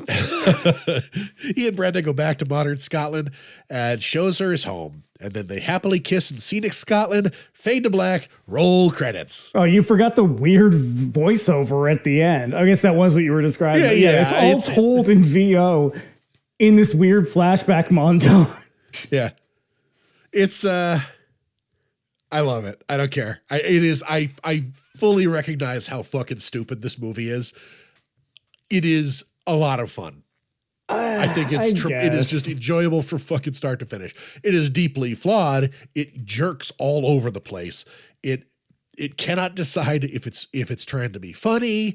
The times when its characters need to be funny, with the exception of Clancy Brown, like they're not. It's ridiculous. But I love this movie to death. I mean, it's got to have something going for it. It has had some fucking staying power. So. Oh yeah.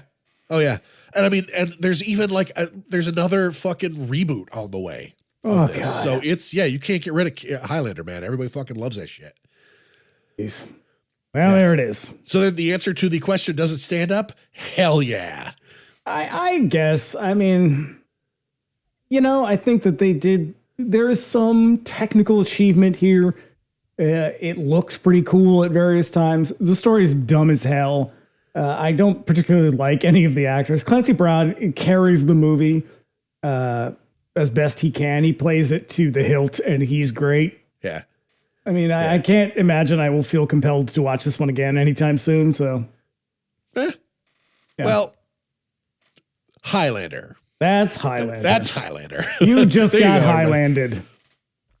That's right. So what's on the horizon here? Well, as you said, next week on Bring Me the Axe, we are taking one of our infrequent trips to the 90s to watch Robert Rodriguez's 1998 take on Invasion of the Body Snatchers, The Faculty. And we will be taking that trip with our quintessential 90s guests. All right. I think. Pretty sure. And then in 2 weeks... Better check that out, because I have committed us to having a guest. That's fine. I already said yes. 2 weeks, we're doing this 99-cent rental again with, I guess it's fair to say we're not quite ready to give up the swords and the face punches yet, because we are going to be talking 1987's Miami Connection. Oh, shit. And this one was your edition. Was this? I've never seen this movie. Yes. This was Miami definitely Connection? your edition, because I did not put this one on the list. All right, I was excited to see it there, but yeah. Let's do it. It is... it's a special movie. So yeah. We hope you enjoyed Highlander. Be back here in a week for The Faculty, and be back here at 2 for Dragon Sound, a new dimension in rock and roll as we watch Miami Connection. All right.